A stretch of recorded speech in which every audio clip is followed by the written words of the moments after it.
Dear students, ये आपका respiration का लास्ट वीडियो लेक्चर है जिसमें मैं आपको बताने जा रहा हूं transport of O2 and CO2 अलग अलग। ठीक है, ये जो O2 और CO2 का जो अलग अलग ट्रांसपोर्ट है ये भी बहुत ज्यादा इंपॉर्टेंट है। तो मैं आपको इसके बारे में पूरा डिटेल बताने जा रहा हूं। आप ये जानते हैं कि ब्लड में दो कंपोनेंट होते हैं, एक है ब्लड प्लाज्मा और एक है ब्लड सेल। O2 के ट्रांसपोर्ट से ब्लड प्लाज्मा को भी मतलब है, ठीक है, और आरबीसी को भी मतलब है। आरबीसी 97% ऑक्सीजन को कैरी करता है हीमोग्लोबिन के द्वारा और मात्र 3% जो ऑक्सीजन है वो कैरी होता है ब्लड प्लाज्मा के द्वारा। ठीक है, यानी कि जितना ऑक्सीजन आपके बॉडी के सेल को जरूरत पड़ती है उसमें से 97% ऑक्सीजन आरबीसी के अंदर प्रेजेंट हीमोग्लोबिन के द्वारा कैरी होता है in the form of oxyhaemoglobin. In the form of oxyhaemoglobin.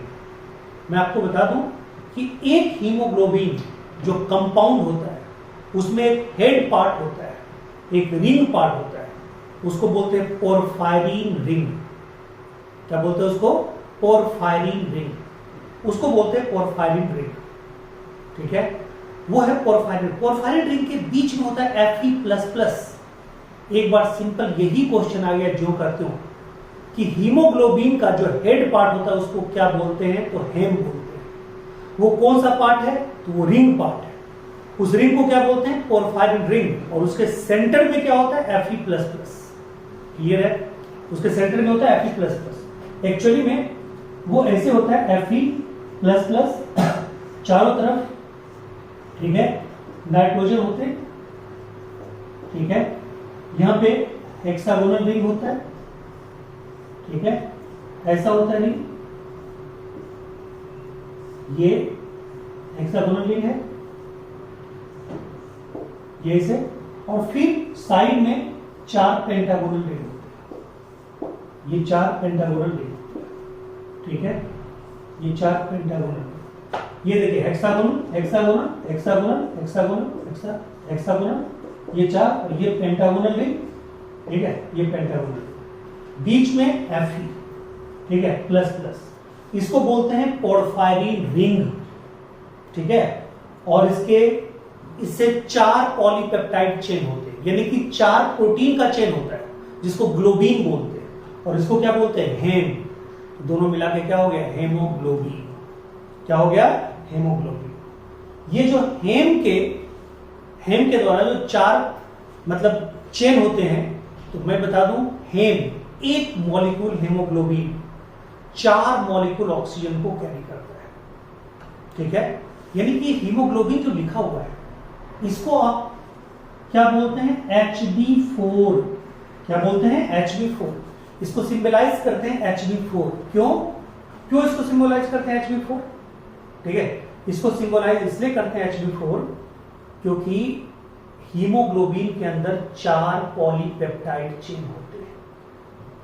ठीक है, ये जब पहला ऑक्सीजन को अपने में बांधता है, अपने में बाइंड करता है, तो बनता है Hb4O2। दूसरा जब बांधता है तो बोलते हैं Hb4O4। तीसरा जब करता है तो बोलते हैं Hb4O6, और चौथा जब करता है तो उसको बोलते हैं Hb4O8।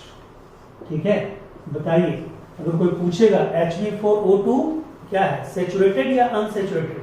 अनसेचुरेटेड, क्योंकि 4 को कैरी कर सकता है, इसके पास एक ही है। इस फॉर्म में देखिएगा 2 ही है, 2 ऑक्सीजन है। अरे O4 है, 2 oxygen, O6 3 oxygen molecule, O2 O2 O2, और यहां पे क्या? O2 O2 O2 O2। यानी कि हीमोग्लोबिन का हेम पार्ट 4 ऑक्सीजन मॉलिक्यूल को कैरी करेगा। तो ये अनसेचुरेटेड, ये भी अनसेचुरेटेड, ये भी अनसेचुरेटेड, ये सेचुरेटेड। और मैं बता दूं, ये तीनों जो प्रोसेस हैं ये एनर्जेटिक प्रोसेस है। इसमें सेल को एटीपी खर्च करने पड़ते हैं, बट ये पैसिव प्रोसेस, इसमें सेल को एटीपी खर्च नहीं करने पड़ते। इसको बोलते हैं हेम हेम इंटरेक्शन। क्या बोलते हैं? हेम हेम इंटरेक्शन। ये अपने आप इंटरेक्ट, इसको ऐसे समझिए जिससे मान लीजिए कि कोई 4 पाई है आपके घर में, चारों पाई के नीचे में ईंटें डालने हैं, उसको ऊंचा करना है। तो पहले पाई के नीचे में जब ईंटें डालेंगे तो उसको उठाना पड़ेगा, दूसरे पाई के नीचे में भी ईंटें डालने पड़ेंगे तो उसको उठाना पड़ेगा, तीसरे में भी डालेंगे तो उठाना पड़ेगा, लेकिन चौथे में आपको उठाने की जरूरत है नहीं। 3 के अंदर में आपने अगर ईंटें डाल दिया, चौथा अपने आप क्या होगा? खराब हो जाएगा। ठीक वही होता है। एचबी में पहला ऑक्सीजन जब कैरी करता है वहां पे सेल को कुछ वर्क करना पड़ता है, ठीक है। ये हीमोग्लोबिन में जब बाइंडिंग होती है तो वो एक प्रोसेस है एनर्जेटिक इंजाइमेटिक, दूसरा भी एनर्जेटिक इंजाइमेटिक, तीसरा भी, लेकिन चौथा स्पॉन्टेनियसली होता है due to haem haem interaction. Clear है पॉइंट? तो बताइए, एक मॉलिक्यूल हीमोग्लोबिन 4 मॉलिक्यूल ऑक्सीजन को कैरी करता है, ठीक है, और क्या बनाता है? Oxyhaemoglobin. यानी आरबीसी का हीमोग्लोबिन ऑक्सीजन से कंबाइन करके क्या बनाता है? Oxyhaemoglobin. क्या बनाता है? Oxyhaemoglobin. क्लियर है पॉइंट? ठीक है, वो बनाता है ऑक्सी हीमोग्लोबिन। और मैं बता दूं आपको, ये ऑक्सी हीमोग्लोबिन, ठीक है, ये बनता है एल्वियोलाई में, ठीक है। ऑक्सीजन कंबाइन करता है हीमोग्लोबिन से, कहां पे? एल्वियोलर कैपिलरी के पास। वहां पे याद रखिएगा, ध्यान दीजिए क्या है, वहां पे ऑक्सीजन का पार्शियल प्रेशर ज्यादा होना चाहिए। यानी ऑक्सी हीमोग्लोबिन बनने के लिए क्या जरूरी है? सो देखिए, ऑक्सी हीमोग्लोबिन बनने के लिए ऑक्सीजन का पार्शियल प्रेशर ज्यादा होना चाहिए, नंबर 1 बात। CO2 का पार्शियल प्रेशर कम होना चाहिए, पीएच कंडीशन कम होना चाहिए, टेम्परेचर भी कम होना चाहिए। क्लियर हो गया? याद रखिएगा, पीसीटी, ऐसे पीसीटी किसको बोलते हैं? नेफ्रॉन का एक पार्ट होता है, प्रॉक्सिमल कन्वोल्यूटेड ट्यूब्यूल। पीसीटी क्या होता है? उसका पार्ट होता है प्रॉक्सिमल कन्वोल्यूटेड ट्यूब्यूल, पीसीटी, ठीक है। PCT is the part of nephron, proximal convoluted. लेकिन यहां पीसीटी ऐसे याद रखिएगा कि अगर ऑक्सी हीमोग्लोबिन बन रहा है, ये तो ऑटोमेटिकली दिमाग में सेट है कि ऑक्सीजन का पार्शियल प्रेशर क्या होगा? ज्यादा होगा, लेकिन बाकी पीसीटी लो होगा। पी का मतलब पीएच, यानी H प्लस कंसंट्रेशन, सी का मतलब कार्बन डाइऑक्साइड कंसंट्रेशन, और टी का मतलब टेम्परेचर। टेम्परेचर भी कम, हाइड्रोजन आयन कंसंट्रेशन भी कम, यानी पीएच भी कम, ठीक है, और CO2 का कंसंट्रेशन भी कम। तो क्या बनेगा? Oxy haemoglobin. क्या बनेगा? Oxy haemoglobin. क्लियर है पॉइंट? ये इसी रूप में कैरी करके जाएगा कहां पे? टिश्यू के पास। और बताइए, टिश्यू के पास अब क्या है अंदर रखा हुआ? CO2 ज्यादा रखा हुआ है, और टिश्यू के बाहर में कौन इंतजार कर रहा है? कौन इंतजार कर रहा है? Oxyhaemoglobin. यानी ऑक्सी हीमोग्लोबिन के ऑक्सीजन को पहुंचना है कहां पे? टिश्यू के अंदर पहुंचना है, सेल के अंदर पहुंचना है। तो बताइए, यहां पे ऑक्सी हीमोग्लोबिन क्या होगा? टूटेगा। यहां पे ऑक्सी हीमोग्लोबिन क्या होगा? टूटेगा, और उसका ऑक्सीजन निकल के कहां जाएगा? टिश्यू के अंदर जाएगा। यहां पे जस्ट अपोजिट केस होना चाहिए, यानी टिश्यू के पास जस्ट अपोजिट केस होना चाहिए। टिश्यू के अंदर क्या कंडीशन होगा? CO2 ज्यादा, टेम्परेचर ज्यादा, पीएच ज्यादा, और O2 का कंसंट्रेशन कम। तो ऑक्सी हीमोग्लोबिन गेट डिसोसिएटेड, ठीक है, ऑक्सी हीमोग्लोबिन गेट डिसोसिएटेड, यानी ऑक्सी हीमोग्लोबिन गेट डिसोसिएटेड, ठीक है, टूट जाएगा, एसोसिएटेड नहीं, उससे ऑक्सीजन अलग हो जाएगा। ऑक्सीजन अलग हो गया ऑक्सी हीमोग्लोबिन से, और वो किसके अंदर चला गया? टिश्यू के अंदर। अब टिश्यू के अंदर वो क्या करेगा? सेल का क्या करेगा? ठीक है, सेल के अंदर ग्लूकोज का ऑक्सीडेशन करेगा, फिर वहां से क्या निकलेगा? CO2 निकलेगा। तो अब पढ़ेंगे CO2 का ट्रांसपोर्ट। ये क्या था हमारा?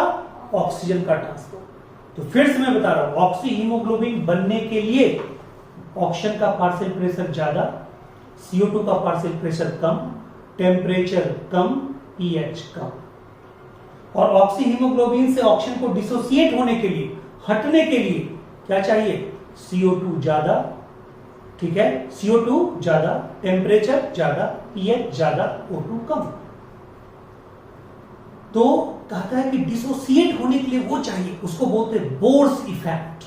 कौन सा इफेक्ट? Bohr's effect. और कहता है ऑक्सीहीमोग्लोबिन बनने की, जब ऑक्सीहीमोग्लोबिन बनता है तो वह स्ट्रॉन्ग एसिड के रूप में काम करता है।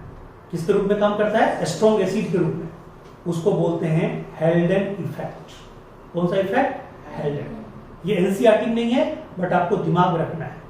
यानी कि जब ऑक्सीहीमोग्लोबिन बनेगा तो वह स्ट्रॉन्ग एसिड के रूप में काम करेगा, that effect is called हेल्डेन effect. और जब वो टूटेगा, कब टूटेगा? जब CO2 ज्यादा होगा, O2 कम होगा, ठीक है, टेम्परेचर ज्यादा होगा, pH भी ज्यादा होगा, तो वो टूटेगा। और टूटेगा यानी डिसोसिएट करेगा, तो उसको हम लोग क्या बोलेंगे? क्लियर है पॉइंट? ठीक है, क्लियर है ये चीज? ठीक है, तो ये पूरा का पूरा क्लियर है। ठीक है, इसको हम लोग क्या बोलते हैं? इसको बोलते हैं dissociation of oxyhaemoglobin, that is called Bohr's effect. और तब जाके ऑक्सीजन डिसोसिएट होकर कहां जाता है? टिश्यू के अंदर जाता है। बोलिए, यहां तक कोई दिक्कत है? नहीं। ये था आपको। अब इसी को एक मतलब खास करके ऑक्सीजन के ट्रांसपोर्ट को हम एक कर्व के द्वारा भी समझते हैं। अब देखिए यहां पे हमने क्या लिखा है? Partial pressure of O2 in mmHg। ठीक है, यानी कि 20 mmHg, 40 mmHg, 60 mmHg, 80 mmHg, 100 mmHg। और इधर हमने क्या लिया है? परसेंटेज सेचुरेशन ऑफ कौन? हीमोग्लोबिन। मैंने बताया था, ये देखिए ये कौन सा फॉर्म है? सेचुरेटेड फॉर्म है, Hb4O8। ये अनसेचुरेटेड फॉर्म, ये भी अनसेचुरेटेड फॉर्म, ये भी अनसेचुरेटेड फॉर्म, क्योंकि एक हीमोग्लोबिन मॉलिक्यूल कितने के साथ जुड़ता है? ठीक है, 4 O2 मॉलिक्यूल के साथ। क्लियर है पॉइंट? तो एक जुड़ेगा तब भी अनसेचुरेटेड, 2 जुड़ेगा तब भी अनसेचुरेटेड, 3 जुड़ेगा तब भी अनसेचुरेटेड, लेकिन 4 जुड़ेगा तो क्या हो जाएगा? सेचुरेटेड। बोलो, कोई दिक्कत नहीं ना? ठीक है, अब आ जाओ। तो कहता है कि यहां पे देखो पार्शियल प्रेशर ऑफ O2, इधर लिए एक्स एक्सिस पे, वाई एक्सिस पे क्या लिए? Percentage saturation of haemoglobin. यानी O2 अगर हीमोग्लोबिन से जुड़ेगा तो धीरे धीरे वो किस तरफ बढ़ेगा? सेचुरेशन पॉइंट की तरफ बढ़ेगा। तो हमारा जो कर्व आता है वो आता है सिग्मोइड कर्व। कैसा आता है? Sigmoid curve. ठीक है, उसी रिलेशन को बता रहा है, सिग्मोइड कर्व आता है। ठीक है, और इसको बोलते हैं ऑक्सीजन डिसोसिएशन कर्व। क्या बोलते हैं? Oxygen dissociation curve. इसी को हम लोग बोलते हैं O2 डिसोसिएशन कर्व। ठीक है, O2 डिसोसिएशन कर्व। और बोलो ये कैसा आया? ये आया हमारा कैसा? सिग्मोइड। ठीक है, सिग्मोइड। और मैं बता दूं आपको, ये सिग्मोइड कर्व किसके लिए है? ये है हीमोग्लोबिन के लिए। बट अगर मसल्स में, मसल्स के अंदर जो हीमोग्लोबिन की तरह जो ऑक्सीजन कैरिंग मॉलिक्यूल पाया जाता है उसको बोलते हैं मायोग्लोबिन। क्योंकि मसल्स के स्टडी को क्या बोलते हैं? मायोलॉजी। इसलिए बोलते हैं मायोग्लोबिन। मायोग्लोबिन के लिए अगर पूछिएगा ऑक्सीजन डिसोसिएशन कर्व तो आपको बोलना है हाइपरबोला। क्या बोलना है? हाइपरबोला। यानी कि हाइपरबोला फॉर मायोग्लोबिन, मायोग्लोबिन। और बताइए सिग्मोइड फॉर हीमोग्लोबिन, हीमोग्लोबिन। यहां पे याद रखिएगा, यहां पे H और H को मैच नहीं कीजिएगा। Hyperbola is not for haemoglobin, ऐसे दिमाग में रखिएगा। Hyperbola never for haemoglobin, H को मैच नहीं करना है। क्लियर है पॉइंट? ठीक है, यानी सिग्मोइड किसके लिए होगा? हीमोग्लोबिन के लिए होगा। और हाइपरबोला किसके लिए होगा? मायोग्लोबिन के लिए होगा। ये क्या होगा? Oxygen dissociation curve. बोलिए, क्लियर है पॉइंट? फिर जैसे हमने बताया कि ऑक्सीहीमोग्लोबिन बनने के लिए क्या चाहिए और ऑक्सीजन हीमोग्लोबिन को डिसोसिएट होने के लिए कौन सा कंडीशन चाहिए, ये आपको याद रखना है। पूरी तरह आपको याद करवा दिया। अब सुनिए, फाइनली कंक्लूजन यही है कि 97% ऑक्सीजन कैरी हुआ किसके द्वारा? ऑक्सीहीमोग्लोबिन के द्वारा, यानी कि आरबीसी के द्वारा। और 3% फिजिकल स्टेट में किसके द्वारा? प्लाज्मा के द्वारा। P for plasma, P for physical state. ठीक है, और हीमोग्लोबिन, ऑक्सीहीमोग्लोबिन किसके द्वारा? हीमोग्लोबिन के द्वारा। यानी हीमोग्लोबिन किसके अंदर आता है? आरबीसी के द्वारा। अपने आप आपको याद होगा। बस आपको इस चैप्टर में अभी देखना है CO2 का एक ट्रांसपोर्ट, CO2 का ट्रांसपोर्ट और रिस्पिरेटरी गैसेस। आपको सिर्फ देखना है आपके लेवल पे सिर्फ CO2 का ट्रांसपोर्ट। ठीक है, रिस्पिरेटरी जो डिजीज है, रिस्पिरेटरी गैसेस, रिस्पिरेटरी डिजीज, उसको हम बताएंगे बाद में। लेकिन देखिए, यानी कि अब हम अब हमारा क्या बचा हुआ है, सिर्फ और सिर्फ क्या बचा हुआ है, ट्रांसपोर्ट ऑफ CO2। इसको अच्छे से समझना है, ये मैं आपको मिटा रहा हूं। अब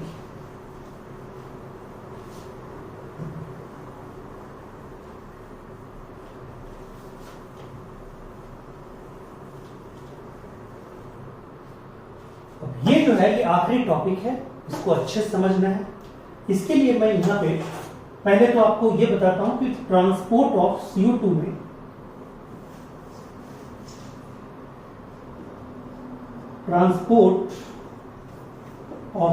में ठीक है, कहता है कैसे कैसे होता है, ध्यान दीजिए। ठीक है, 7% CO2 transported by plasma. O2 कितना होता था, 3%। 7% CO2 ट्रांसपोर्टेड बाय प्लाज्मा, ठीक है, इन फिजिकल स्टेट,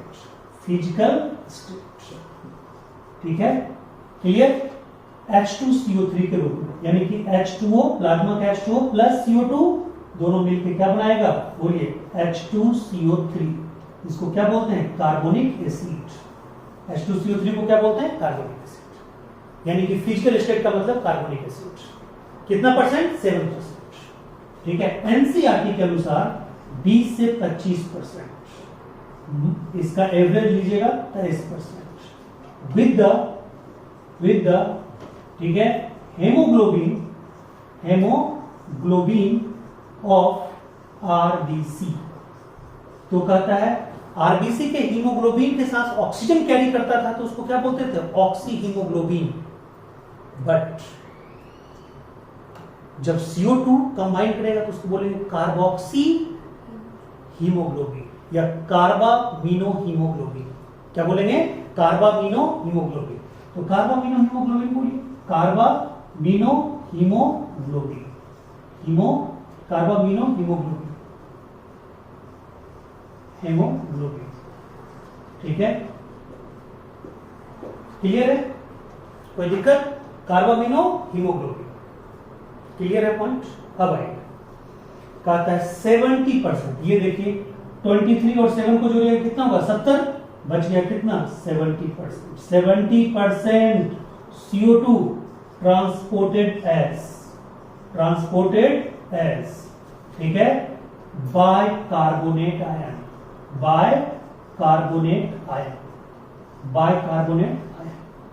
ठीक है। यानी देख लीजिए ये, और O2 का कैसे बताए थे, O2 बताए थे 3% बाय प्लाज्मा, ठीक है, और 97% बाय HB ऑफ RBC, ठीक है, in the form of oxy haemoglobin. ठीक है, ये तो बताए थे, ठीक है। और यहां पे मैं बता दूं, देखिए यहां पे लिखा हुआ है 100 ml of oxygenated blood carry 5 ml O2 to the tissue under normal physiological condition. मात्र यानी 100 ml अगर ब्लड है तो 5 ml ऑक्सीजन को कैरी करता है, क्लियर है। और अगर 100 ml डीऑक्सीजनेटेड ब्लड है, यानी CO2 वाला ब्लड है, तो कितने को कैरी कर रहा है, 4 ml, ठीक है, इन द एल्वियोलाई। एल्वियोलाई में क्यों, क्योंकि CO2 को बाहर निकलना है, एल्वियोलाई से बाहर निकलेगा, ठीक है, और O2 को अंदर जाना है तो टिश्यू के अंदर जाएगा। तो टिश्यू के अंदर कितना पहुंचा रहा है, पर 100 ml ब्लड 5 ml ऑक्सीजन को पहुंचा रहा है, और CO2 4 ml क्या हो रहा है, बाहर निकल रहा है, ठीक है। किसके द्वारा, एल्वियोलाई के द्वारा। यानी एल्वियोलाई में 4 ml ऑक्सीजन को लाता है, पर 100 ml ब्लड, हर 100 ml ब्लड 4 ml ऑक्सीजन को लाकर छोड़ देता है। बोलो इसलिए, ठीक है। कार्बन डाइऑक्साइड 4 ml लाता है, ठीक है, और वो जो ले जाता है वो 5 ml ले जाता है, ठीक है, टिश्यू के अंदर। ऑक्सीजन टिश्यू के अंदर जाता है 5 ml, और कार्बन डाइऑक्साइड जो लेके आता है वो आता है 4 ml। क्लियर है पॉइंट, ठीक है। अब ये आपको बताए, अब ये जो बताए 7%, ये 20%, तो ये तो कुछ नहीं, ये तो मतलब बस वही, जैसे हीमोग्लोबिन जुड़ता था ऑक्सीजन से ऑक्सी हीमोग्लोबिन, उस तरह ये बना क्या, कार्बामिनो हीमोग्लोबिन, ठीक है। बट ये जो है 70%, इसका मैकेनिज्म आपको थोड़ा सा समझना है। इसके मैकेनिज्म को समझने के लिए मैं यहां पे एक, ठीक है, 2 कॉलम बना रहा हूं।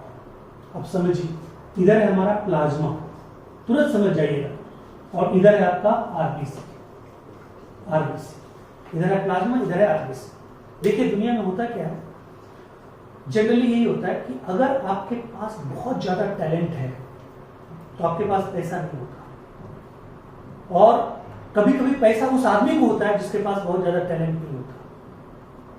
यानी कि ये दुनिया का है, मैचिंग दुनिया में नहीं होता, ठीक है। आम लाइफ में भी मैचिंग नहीं होता, ठीक है। कभी कभी बिल्कुल मतलब बिना मैचिंग हुए भगवान दुनिया में सब कुछ सबको दे। जिसके पास कोई हुनर नहीं है उसके पास पैसे इतने देते हैं कि वो हुनर वाले को खरीद के अपने पास रखता है, ठीक है। तो ये दुनिया में चलता रहता है। तो यहां भी वही बात है। ये देखिए, ये प्लाज्मा के पास 92% वाटर है। कितना परसेंट वाटर है? 92% वाटर। प्लाज्मा का 92% वाटर ही होता है। बट जो आरबीसी है, ये आरबीसी के पास वाटर नहीं होता, बहुत कम 2 से 4% वाटर होता है, ठीक है। 2 to 4% वाटर होता है। यहाँ पे ओनली क्या होता है, बोलिए क्या होता है? Water only 2 to 4%। यहाँ पे क्या होता है? Haemoglobin, only haemoglobin. यहाँ पे होता है ओनली हीमोग्लोबिन, ठीक है। क्या होता है यहाँ पे? सिर्फ हीमोग्लोबिन, ठीक है। तो ध्यान दीजिएगा, ठीक है। लेकिन जानते हैं इसके पास वाटर नहीं है, यानी इसके पास टैलेंट नहीं है, बट इसके पास धन बहुत है। इसके पास एक एंजाइम है, और वो एंजाइम CO2 को H2O से जोड़ता है। यानी कि CO2 को H2O से जोड़ने वाला एंजाइम इसके पास है, लेकिन H2O किसके पास है? इसके पास। यानी इसके पास पानी है, एंजाइम नहीं है पानी को जोड़ने वाला। इसके पास पानी नहीं है तो एंजाइम है CO2 और पानी को जोड़ने वाला। ये समझे? यानी कि आरबीसी के पास CO2 को H2O से जोड़ने वाला एंजाइम है, अलग करने वाला भी एंजाइम है, ठीक है। और प्लाज्मा के पास पानी है तो उसको CO2 से जोड़ने वाला एंजाइम नहीं है। क्लियर है पॉइंट? देखिए किस्मत देखिए, लेकिन इसी किस्मत में काम भी चलाना है। तो मैं इसको मिटा रहा हूं, आप अपना नोट कर लीजिएगा, ठीक है। ये मैं इसको मिटा रहा हूं, देखिए खूब अच्छे से समझ जाइएगा। यानी कि मैंने क्या बताया, इसके पास वाटर नहीं है बट वाटर को जोड़ने वाला एंजाइम है। इसके पास वाटर है लेकिन उसको जोड़ने वाला एंजाइम नहीं है। तो कहता है एंजाइम का नाम बताइए। ये एंजाइम जो नाम बताने जा रहे हैं दुनिया का सबसे फास्टेस्ट वर्किंग एंजाइम है। दुनिया का सबसे फास्टेस्ट वर्किंग एंजाइम है। उस फास्टेस्ट वर्किंग एंजाइम का नाम है जिंक कार्बोनिक एनहाइड्रेज। ये मात्र 1 मिनट में, ध्यान दीजिएगा, 1 मिनट में 1000 नहीं, 2000 नहीं, 10,000 भी नहीं, ठीक है, 10 लाख भी नहीं, 36 मिलियन, यानी 36 मिलियन को 10 लाख से गुना कर दीजिए, ठीक है। यानी कि 1 मिलियन में कितना? 10 लाख।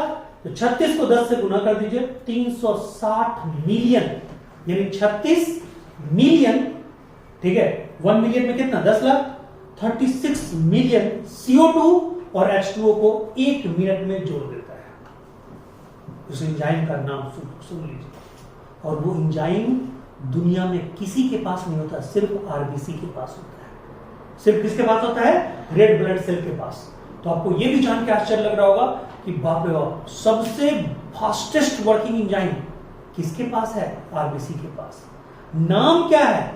Zinc carbonic anhydrase. मैं नाम लिख रहा हूं एंजाइम का, ठीक है, जिंक कार्बोनिक एनहाइड्रेज,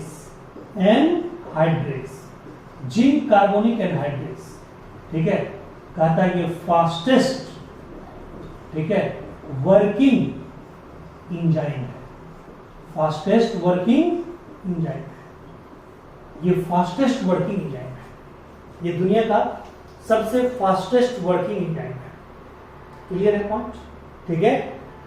कहता है कितना है इसका टर्नओवर नंबर? 36 मिलियन पर मिनट, यानी 36 मिलियन, ठीक है, CO2 प्लस H2O इसको आपस में क्या करता है, जोड़ता है और क्या बना देता है, H2CO3। क्लियर? पर मिनट इसको क्या बोलते हैं, टर्न ओवर नंबर। इंजाइम का कौन सा नंबर, टर्न ओवर नंबर, सबसे फास्टेस्ट वर्किंग इंजाइम। ठीक है, क्लियर है पॉइंट? तो ये याद रखिएगा, ये तो बन गया H2CO3 बन गया, और इसी इंजाइम के द्वारा ये टूटता भी है H2CO3। देखिए यहाँ पे क्या हमने लिखा था, रिवर्सिबल, तो क्या होता है H2CO3 किसमें टूटता है, H2O प्लस, ठीक है, सॉरी H2O कहते हैं, H प्लस HCO3 माइनस। ठीक है, बताओ H2CO3 है, जैसे मान लो कि आप कहते हो H2O, तो H2O ये अगर H यहां से हट गया, ठीक है, H प्लस बन के हट गया, तो यहाँ पे क्या बच जाता है, OH माइनस, नहीं बच जाता है, OH माइनस बच जाता है। और H2O अगर टूटता है, H प्लस अलग हो गया तो OH माइनस क्या होता है, अलग हो जाता है, यही होता है ना। तो OH माइनस, यहाँ पे क्या है, H प्लस अलग हो गया, यहाँ पे क्या, यहाँ पे जो बच गया उसको कौन सा चार्ज आएगा, माइनस चार्ज आएगा, SCO3 माइनस। इसको क्या बोलते हैं, इसको बोलते हैं बाइकार्बोनेट आयन। क्या बोलते हैं, बाइकार्बोनेट आयन, इसको बोलते हैं बाइकार्बोनेट आयन। अब देखो कुछ नहीं है, जो आप नमक खाते हो प्लाज्मा में रहता है, जो पोटासियम खाते हो प्लाज्मा में रहता है, जो कैल्शियम खाते हो प्लाज्मा में रहता है, जो भी आप मिनरल लेते हो सब किसमें होता है, प्लाज्मा। तो नमक का फॉर्मूला Na+, ठीक है, Cl- K+, ये सब किसमें है, प्लाज्मा में घुला हुआ। सारे मिनरल किसमें घुले हुए हैं, प्लाज्मा में। अब देखो यहाँ पे क्या तस्वीर होने जा रही है, 5 मिनट में 2 मिनट का अनोखा खेल। देखो आराम समझ जाओ, ये यहाँ पे ये तो तुमने समझ गया कि भाई आरबीसी के अंदर कौन सा एंजाइम है, जिंक कार्बोनिक एनाहाइड्रेज। ये क्या करेगा, H2O और CO2 को आपस में क्या करेगा, जोड़ेगा और क्या बना देगा, H2CO3।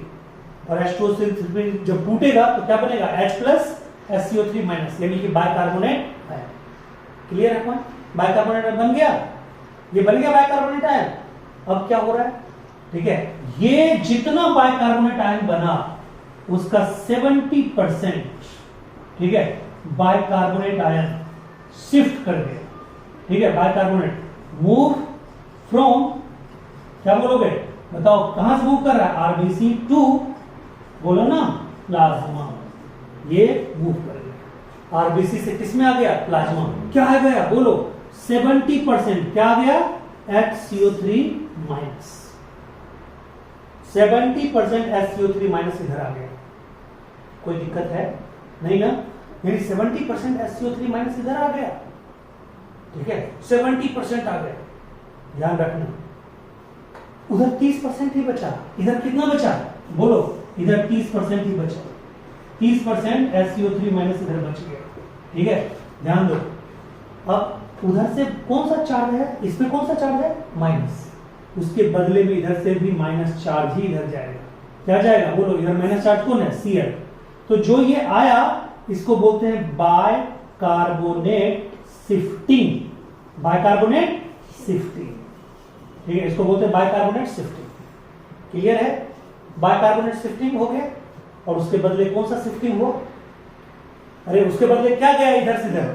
ठीक है, ये प्लाज्मा से प्लाज्मा टू आरबीसी क्या गया, बोलो, Cl गया, ये Cl गया, इसको बोलते हैं क्लोराइड शिफ्ट। Chloride shift. तो पूछता है क्वेश्चन में, क्लोराइड शिफ्ट किधर से किधर, किधर से किधर, प्लाज्मा टू आरबीसी। और बाइकार्बोनेट शिफ्ट किधर से किधर, आरबीसी टू प्लाज्मा। क्लियर है? तो ये जो प्रोसेस है ना बाइकार्बोनेट शिफ्ट, उसके बदले में क्या होता है, क्लोराइड शिफ्ट। इसको एक साइंटिस्ट ने बताया था, उसका नाम है हैमबर्गर, इसलिए इसको बोलते हैं hamburger phenomena. Hamburger phenomena, hamburger phenomena. ठीक है, क्लियर है पॉइंट? ये बोलो, क्लियर हो गया, सारा समझ गए, और कुछ भी नहीं है। ये देखो, ये माइनस माइनस वाला तो आपस में बदल लिया। ठीक है, माइनस माइनस वाला आपस में बदल लिया। ठीक है, बदल लिया ना, तो कहता है प्लस प्लस वाला क्यों अछूता रहेगा। अब इसके साथ में ये कौन था, H प्लस, ये H प्लस अपना पार्टनर खो जाएगा। मेरा 70% पार्टनर कहां चला गया, तो कहां चला गया 70% पार्टनर, ठीक है, इधर चला गया। ठीक है, समझ रहे हो ना। तो ये 70% पार्टनर इधर चला है, तो ये भी आ जाएगा इधर H प्लस, कहेगा मैं जाता हूं अपने पार्टनर के पीछे पीछे। पार्टनर तो इसका भूल भुलैया में फंसा हुआ, पार्टनर को पीछा करते करते आया, मेरा 70% पार्टनर गया, तो यहाँ आ गया, वो आ गया, तो फिर उसके बाद कहता है अच्छा उधर का घुसपैठ इधर हुआ, मैं भी घुसपैठ करूंगा, तो ये जाएगा उधर, ये कौन जाएगा उधर, बोलो K प्लस, चला गया।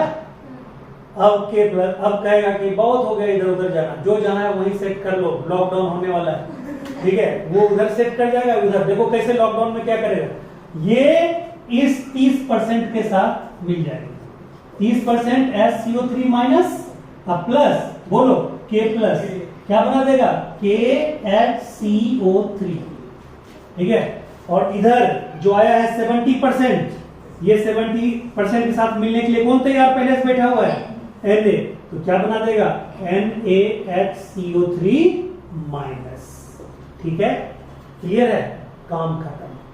प्लाज्मा में पूछेगा CO2 किस रूप में ट्रांसपोर्ट होता है, सोडियम बाइकार्बोनेट, और आरबीसी में CO2 किस रूप में ट्रांसपोर्ट होता है, पोटासियम बाइकार्बोनेट, ठीक है। मैं आपको बता दूं, जो मैंने बता दिया कोई टीचर आपको जल्दी क्लियर नहीं करेगा, 10% टीचर इंडिया का क्लियर करेगा, उस 10% में सौभाग्य से हम भी हैं, ठीक है, बाकी ये डॉक्टर साहब वगैरह करते नहीं है कोई, ठीक है, क्लियर है।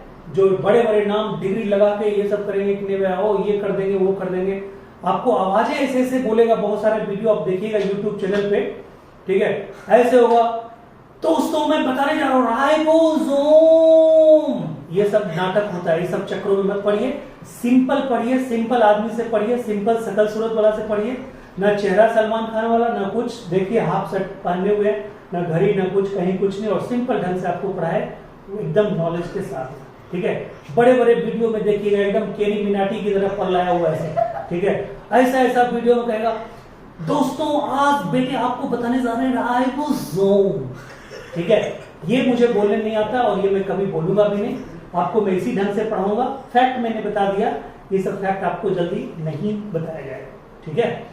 तो ये पूरा का पूरा, यानी कि कंक्लूजन हमारा क्या है, कंक्लूजन हमारा ये है, कंक्लूजन ये है हमारा कि बताइए आरबीसी में क्या होता है, बताइए पोटासियम बाइकार्बोनेट KaCO3, और प्लाज्मा में क्या होता है, बोलिए NaHCO3, ठीक है, और ये दोनों मिला के कितना परसेंट होता है, 70%, और 20 से 25% क्या बताए थे, कार्बामिनो हीमोग्लोबिन के रूप में, और 7% बताए थे फिजिकल स्टेट, यानी कि CO2 का ये ट्रांसपोर्ट पूरा होगा।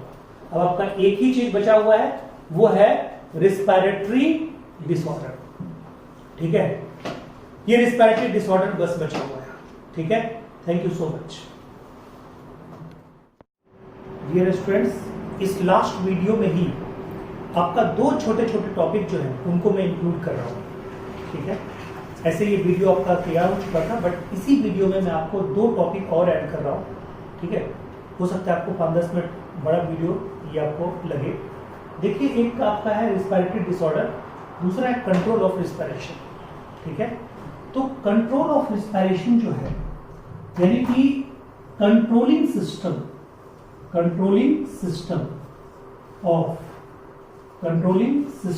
ऑफ रिस्पिरेशन, ठीक है, ये कहां पे होता है, तो कहता है ये प्रेजेंट होता है मेडुला ऑब्लोंगाटा में, मेडुला ऑब्लोंगाटा, ठीक है।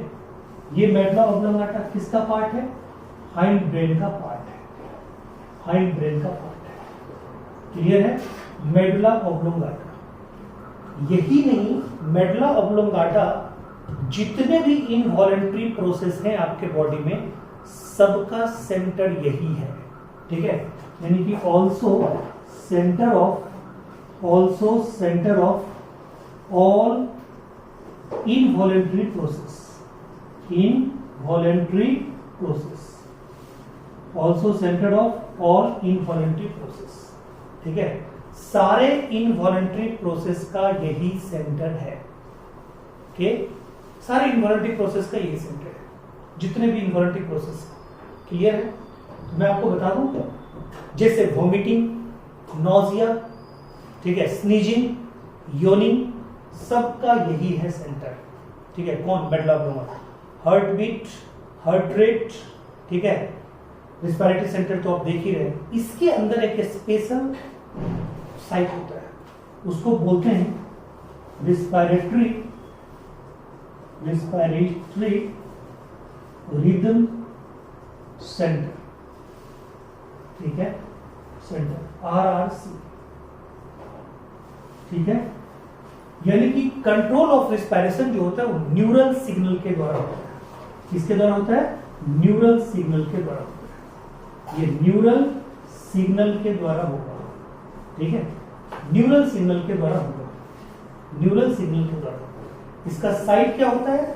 मेडुला ऑब्लोंगाटा, जो कि हाइंड ब्रेन का सबसे पीछे वाला पार्ट है। इसके अंदर के खाली जगह को हम लोग फोर्थ वेंट्रिकल भी बोलते हैं। मेडुला ऑब्लोंगाटा में क्या होता है? एक, ठीक है, कहता है कि हॉलो मिडिल पार्ट भी होता है, हॉलो मिडिल एरिया, उसको हम लोग क्या बोलते हैं? ठीक है, एरिया, इसको हम लोग बोलते हैं, ठीक है, फोर्थ वेंट्रिकल। क्या बोलते हैं? Fourth ventricle. इसको बोलते हैं फोर्थ वेंट्रिकल, या इसको बोलते हैं मेटासेक, तो बोलते हैं मेटासेक, फोर्थ वेंट्रिकल और मेटासेक। क्लियर है पॉइंट? इसको बोलते हैं फोर्थ वेंट्रिकल या मेटासेक। क्लियर? कहता है एक और एरिया होता है हिंड ब्रेन में ही, ठीक है, उसका नाम है पोन्स वेरुलाई। पोन्स वेरुलाई, ठीक है, पोन्स वेरुलाई। और कहता है ये पोन्स वेरुलाई, ठीक है, ये जो होता है हिंड ब्रेन के स्टार्टिंग में होता है, सेरिबेलम के पास होता है।